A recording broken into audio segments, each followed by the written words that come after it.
Bishot Merav avec la permission d'Hachem.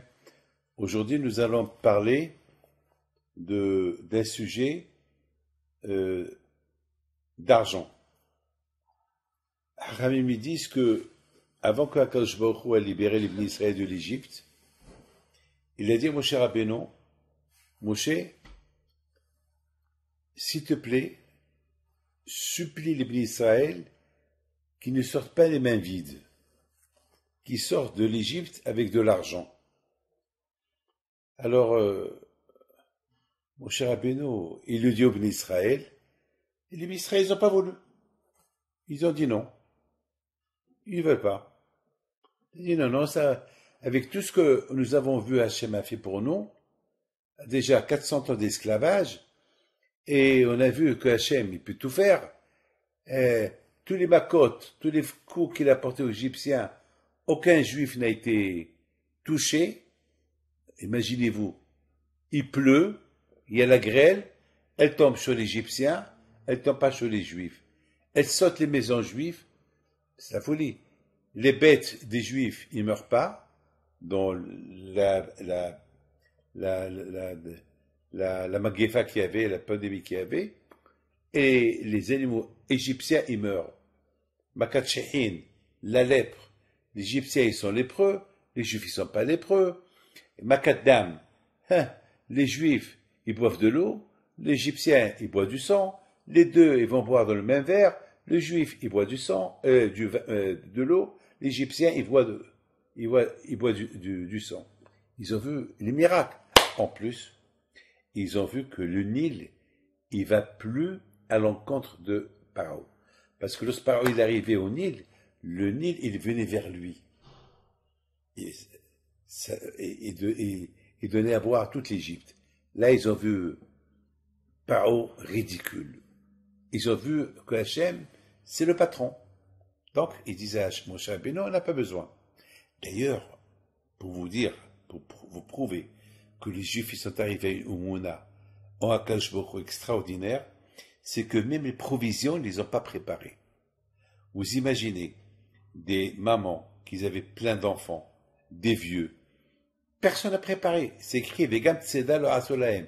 Même des provisions générales. On fait un petit voyage, on prend avec nous des provisions. On est venu d'Israël en Grèce pour 1 heure et demie de vol. On a porté avec nous un sac de manger. C'est comme ça. C'est surtout quelqu'un qui veut voyager pendant. Vous savez, aller au désert, il faut prendre au moins des provisions pour une semaine. Ils n'ont rien. Regarde, c'est là le Asolahem. Même les provisions n'ont pas préparé, rien du tout. Alors la question, elle est grande. Pourquoi ils ne veulent pas prendre avec eux de l'argent, de l'or, etc. Pourquoi? Quelle est la raison? Alors, Hachem dit à Moshe Rabbeinu, Moshe, je t'en prie, dis-leur. Mamash, Hachem, il supplie les Bnei Israël. C'est comme si je supplie quelqu'un, voilà, je te donne le numéro du loto, joue, tu vas gagner. Et le monsieur me dit, non, je ne veux pas jouer. Je t'en prie, tu vas gagner $1 milliard, joue. Voilà le numéro, 1, 2, 3, 4, 5, 6. Voilà, et il ne joue pas. Non, je ne veux pas être riche. Jusqu'à ce que je le fais jurer pour qu'il joue. Alors la question est, pourquoi les Bnei Israël n'ont pas voulu le prendre? Première chose. Deuxième chose, pourquoi Hachem il insiste? Ils veulent pas d'argent, ils veulent pas d'argent. C'est quoi le problème? Ils veulent pas. Attends, pourquoi tu les supplies? Vous savez, c'est écrit sur Abraham Abeno, Ve'Abraham Zaken, Ve'Abraham Kaved, Bakese Bazav.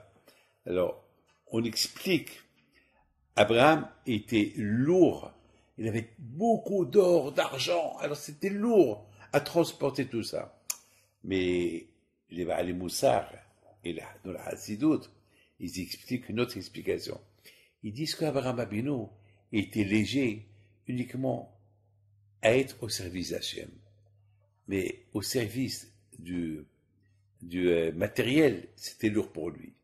Pour lui, lorsqu'il s'agit d'Avodat Hachem, il était léger, il était prêt à foncer. Mais alors, il s'agit de, comment ça s'appelle, à Cachero, il l'a obligé, il lui a donné de l'argent. C'était lourd pour lui de le transporter. C'est lourd pour lui. Je dois vous dire quelque chose. Alors, de là, on voit que même Abraham, Abeno, il avait un problème. Il ne voulait pas être riche. Et c'est Hachem qui l'a obligé d'être riche. Ah, maintenant, la question, elle est, pourquoi Akash Baruch Hu, il oblige les bénis à être riches? Pourquoi Akash Baruch Hu, il oblige Abraham d'être riche? Pour une raison qu'il a. Mais pourquoi il dit ça? Il ne veut pas être riche. Il ne veut pas. Il veut aller au désert. Pourquoi tu veux qu'il soit riche? De force. Alors, il y a un grand sadique, Rab Diskin, Alav Shalom, il dit une chose extraordinaire. Il dit, il y a deux problèmes que l'être humain peut avoir lorsqu'il est pauvre et lorsqu'il est riche. La pauvreté, c'est très dur. Là, à cette époque, on dit qu'un pauvre, il est considéré comme un mort. Parce qu'un pauvre, il a envie de tout, et il n'a rien. Rien qu'il regarde. Rien qu'il a envie. Il voit. Mais le pauvre, il n'a rien du tout. Donc le pauvre, il est pauvre. Donc, il n'y a pas pire que la pauvreté. On raconte une histoire sur Rabbi Yosef Pinto, Alav Shalom, que lui était le fils de Rabbi Pinto le Grand. Lui, il est mort il y a à peu près 150, 160 ans. Il est enterré au cimetière d'Issaouira, le Nouveau, à côté de Rabbi Dan, Rabbi Oda Pinto, et ils étaient des frères. Et lui, Alav Shalom, tout le temps, il était à la yeshiva. Mais il avait une émouna à Akadosh Baruch Hu. Chaque fois qu'il avait besoin de quelque chose, il prenait un papier, un stylo, il écrit ce qu'il a besoin, il le pose sur la tombe de son grand-père, Rabbi Pinto le Grand. Il dit, Iba, papa, j'ai pas ça, j'ai pas le temps pour recevoir les gens. Je veux pas être Dayan, je veux pas. Voilà, je suis en train d'étudier la Torah, et pour le Shlom Bayit, aide-moi à avoir ce que j'ai besoin. Et il y avait un miracle. Il y a un vent qui va venir, il va soulever le papier, il va aller quelque part au Mélah, quelque part chez une famille juive, et il va rentrer dans la maison, il va se poser sur la table, au-dessus d'un magasin, et tout le monde savait que cette lettre-là, elle vient de sur la tombe de Rabbi Pinto, et qui demande, c'est Rabbi Yosef Pinto qui demande. Et tout le temps, les gens, ils étaient heureux de lui prendre ce qu'ils voulaient. Parce qu'ils voyaient la main d'Hachem. De là, vous voyez que, à Boteach B'Hachem, Hesed Yisuvevinu. Celui qui a les mouna à Kadosh Baruch Hu, regardez-moi. Maintenant, ça fait maintenant 3 semaines que je voyage pas. 3 semaines de repos. Voilà, j'étudie. Je passe les fêtes, mais après, à la fin du mois, j'ai des millions de dollars à payer. Et d'où je vais les avoir? D'où je vais les avoir? Il faut que je paye presque 500 avrichim, 500 rabbins. Eux aussi passent les fêtes, mais ils savent que je vais les payer. Moi aussi, je passe les fêtes, et je dois les payer, mais d'où je vais les payer? Je travaille pas. Je suis là comme vous. Mais comment je vais le payer? Eh bien, ça, c'est le problème du bon Dieu. Vous avez compris? C'est comme ça, on doit être. Ça, c'est le problème d'Hachem. Alors, vous savez, quand j'ai un problème, qu'est-ce que je fais? Hein? Ah, je vous le dis. Je lève les yeux vers Hachem. Je dis, Hachem, la yeshiva, elle n'est pas à moi. Elle est à toi. La Torah qu'ils étudient, c'est pas ma Torah. C'est ta Torah. Eh bien, si tu me donnes, je leur donne. Ben, si tu me donnes pas, eh bien, ils vont pas étudier la Torah. Et qu'est-ce qu'il fait Hachem? Lorsqu'il entend des menaces comme ça, il envoie des gens. Pour le moment, voilà, je suis tranquille, je suis bien. Mais, dans ma tête, je sais que Hachem, il va m'aider. Je le sais. J'ai même pas un doute. J'ai même pas un doute. Je sais que Hachem, il va m'aider. J'ai pas de doute. Alors, je voudrais vous dire quelque chose. La petite skin, il dit qu'il y a deux catégories de misère. Le riche et le pauvre. Le pauvre, s'il n'a pas d'argent, alors il est malheureux. Et le riche, là, lorsqu'il est riche, il risque d'oublier que c'est Hachem qui lui a donné l'argent. Comme qu'on dit, Vaishman Yishuron Vaibrat. Il y a, lorsque les Juifs, ils s'enrichissent, ils donnent un coup de pied à Kadosh Baruch Hu.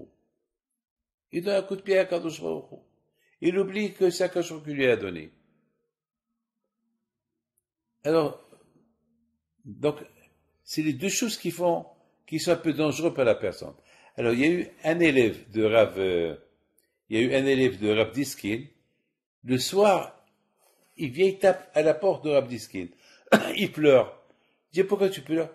Il dit, ce matin, tu as dit que c'est un grand problème pour un riche, qu'il est riche, parce que la riche, il va le faire sortir de la tête, il risque de le pousser dans les mounas. Et voilà, je viens de recevoir un télégramme que j'ai reçu un héritage, je suis millionnaire. Alors, qu'est-ce que je vais faire?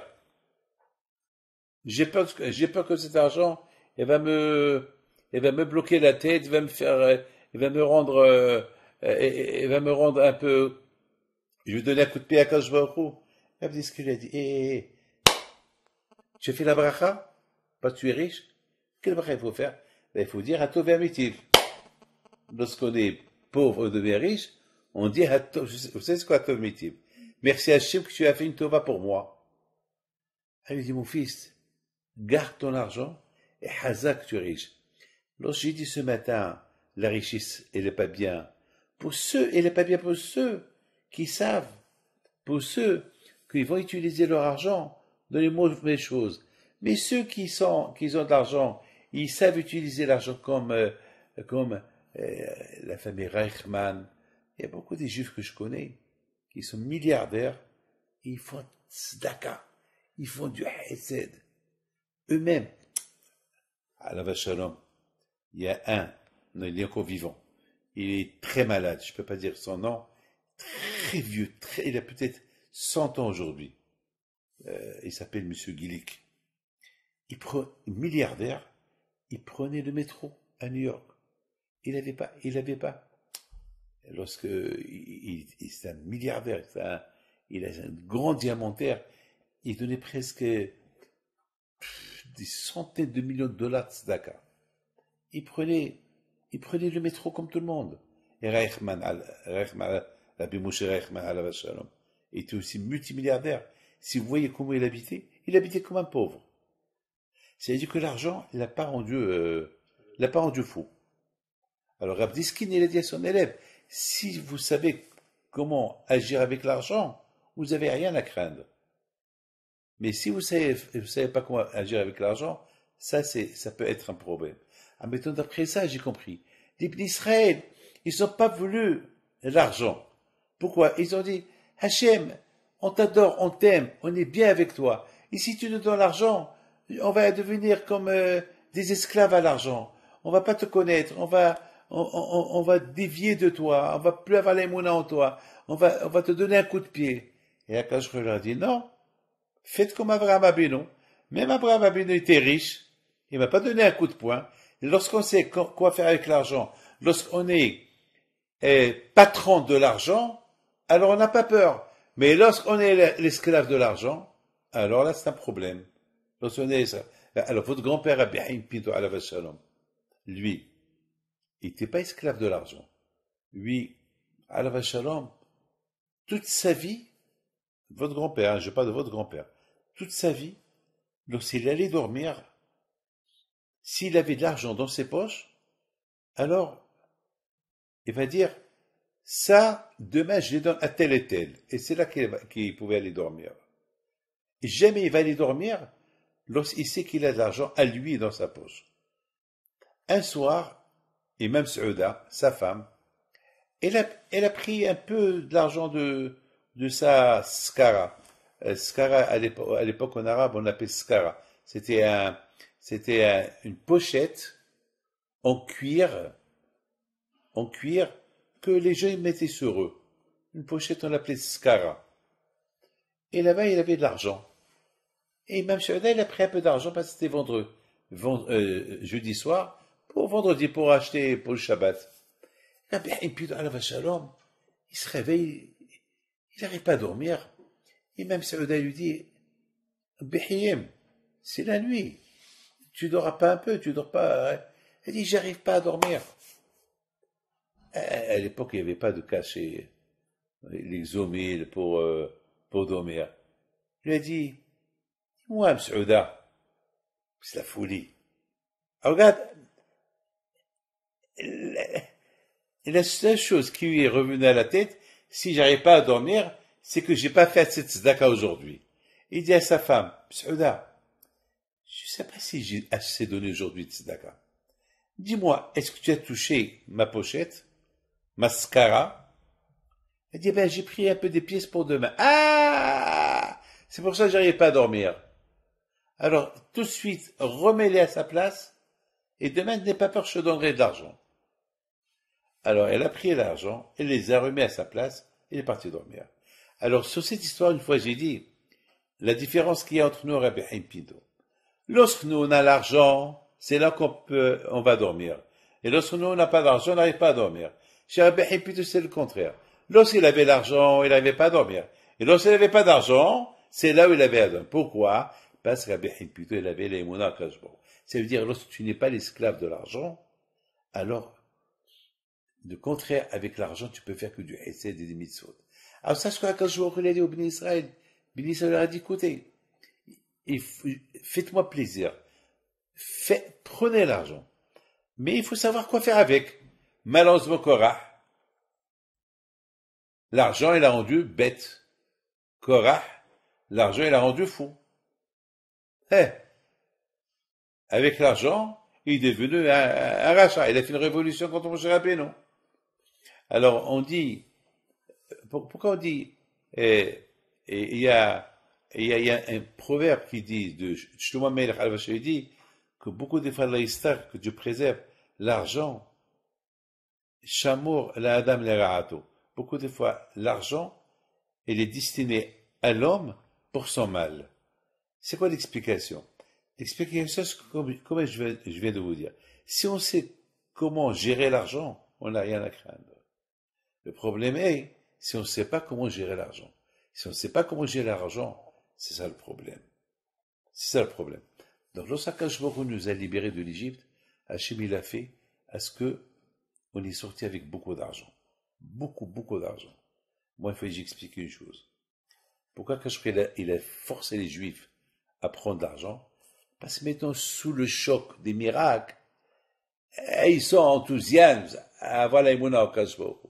Mais une fois qu'ils vont être dans le désert, ils vont voir d'autres miracles. Ils vont plus voir les miracles. Mettons ça, ils vont être autonomes. Et en Égypte, ils étaient esclaves. Alors, ils sont encore en Égypte. Alors là, ils sont prêts à faire n'importe quoi pour Hachem. Mais peut-être une fois qu'ils vont quitter l'Égypte, ils vont changer un peu. Alors quand je leur ai dit, écoutez, prenez. Et au fait, ils ont beaucoup pris. Et à la fin, qu'ils ont fait avec l'argent? Ils ont fait le veau d'or. Donc finalement, vous voyez, Kadosh Baruch Hu, il avait raison.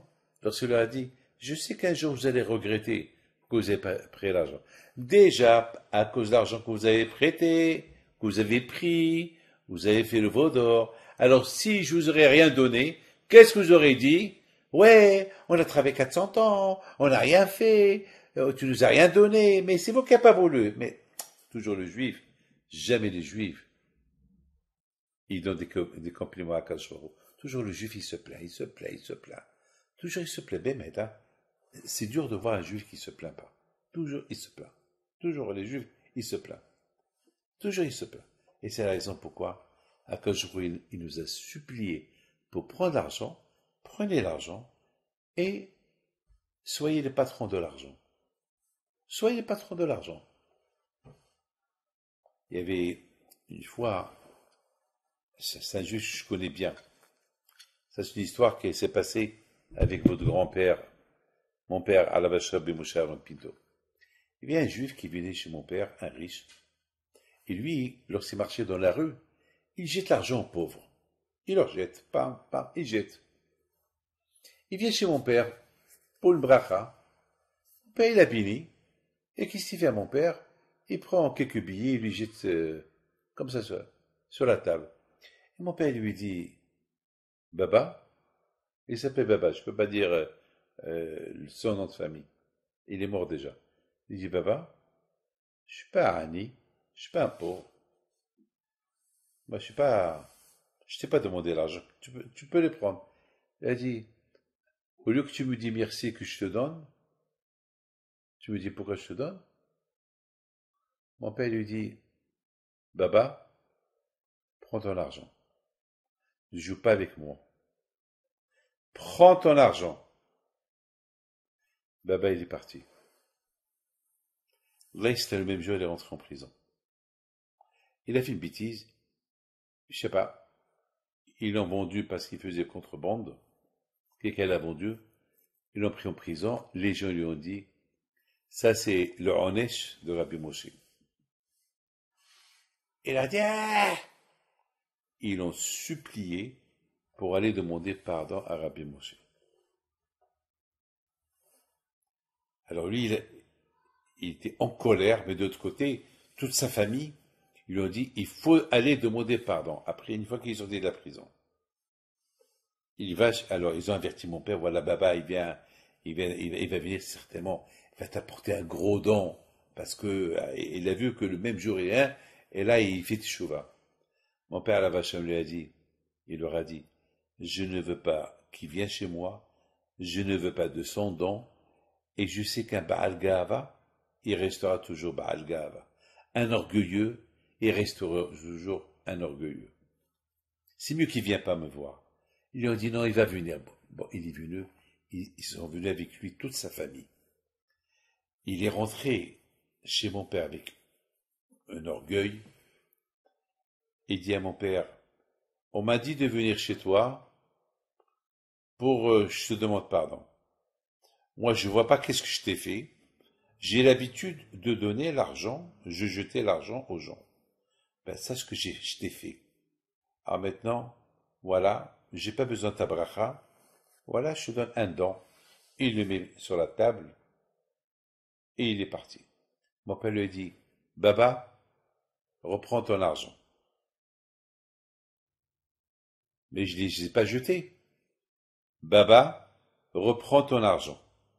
Parce que si tu ne le prends pas, c'est la dernière fois, tu seras pauvre toute ta vie. L'argent, elle n'est pas pour toi. Akash Baruch Hu, il t'a donné l'argent pour être anav. Mamash, c'est une histoire qu'elle est émette, hein. Après, vous avez écouté le reste de l'histoire. Mais maintenant, je vois que tu es un homme qui ne mérite pas cet argent. Alors Baba a dit à mon père, tu crois que tu me menaces? Moi, je ne les prends pas. Déchire-les, donne-les qui tu veux. Alors mon père, il regarde quelqu'un qui était avec le monsieur. Je t'en prie, prends cet argent. Je ne veux pas profiter de cet argent qui est sale. Et mon père, il est sorti de la maison, il est monté en haut.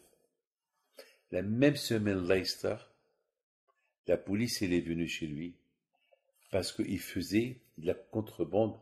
Là, la police, elle avait beaucoup de preuves. Donc, ils ont vidé sa maison, vidé son coffre. À l'époque, il n'y avait pas des banques. 20 ans plus tard, je l'ai rencontré. À Paris, il travaillait chez quelqu'un que je ne peux pas dire son nom. Ben, je dirais son nom, Albert Cacon. Il travaillait chez lui. C'était lui qui lui faisait le marché. Et j'ai acheté les témoins. Lorsque j'ai accompagné mon père au Maroc, on a passé la nuit chez Albert Cacon. Et voilà ce baba qui était là. Il est venu chez mon père, il embrasse les mains de mon père. Il dit, Bémoshe, je te demande pardon. Il a dit, mon père, à quoi sert que tu me demandes pardon? Tu n'as plus rien. Tu es un ouvrier. Tu étais milliardaire. Ta gahava. De la gahava où tu étais, regarde ce que tu es devenu maintenant. Tu as le chariot. Tu achètes. Tu fais, comment tu appelles ça? Un, comment tu appelles ça? Un, comment on appelle en français quelqu'un qui lève comment ça s'appelle, qui livre les sacs aux gens, un portier, un portier, quelqu'un qui porte les sacs des gens jusqu'à leur maison après du marché. Hein? Un livreur, quelque chose comme ça, un livreur, voilà. Et j'ai eu de la peine pour lui, beaucoup de peine pour lui. Mais par contre, ses enfants, à Chimishmor, ils sont devenus riches.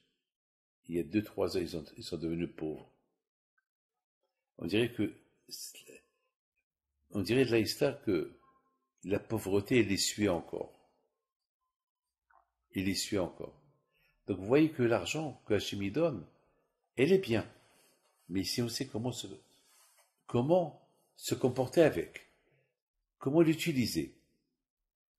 Mais si on ne sait pas comment l'utiliser, elle peut devenir un poison pour la personne. Voilà, on a compris pourquoi Akadosh Baruch Hu, il a forcé les Bnei Israël de prendre l'argent de l'Égypte. Pourquoi? Parce qu'avec cet argent-là, on peut faire des bonnes choses. C'est vrai, Abraham Abino, il ne voulait pas être riche. Mais quand même, Hachem, il a dit, tu vas rester riche. Pourquoi? Parce que je sais qu'avec l'argent ne va pas t'aveugler. Tu ne vas pas être l'esclave de l'argent. Donc Akadosh Baruch Hu nous a appris comme ça. Et d'autre côté, comment on peut savoir, comment on peut se mesurer notre amour qu'on a vis-à-vis de Akadosh Baruch Hu par rapport à l'argent? Qu'est-ce qu'on aime le plus, Hachem ou l'argent? Donc, on peut mesurer notre amour à Akadosh Baruch Hu vis-à-vis de l'argent. Si on donne toujours priorité à l'argent, c'est qu'on aime Akadosh Baruch Hu moins. Mais si on est riche, on donne toujours priorité à Akadosh Baruch Hu, c'est qu'on aime Akadosh Baruch Hu plus que l'argent. Donc ça veut dire, vous voyez, c'est-à-dire voilà, c'est-à-dire que Akadosh Baruch Hu, il sait, tout dépend de toi. C'est à nous Hachem nous a donné le libre arbitre de choisir le chemin qu'on veut. Que Hachem vous donne bracha be'atzlacha, briut gouf, l'argent, la richesse, le bonheur, et la joie, la prospérité, amen, quel raison.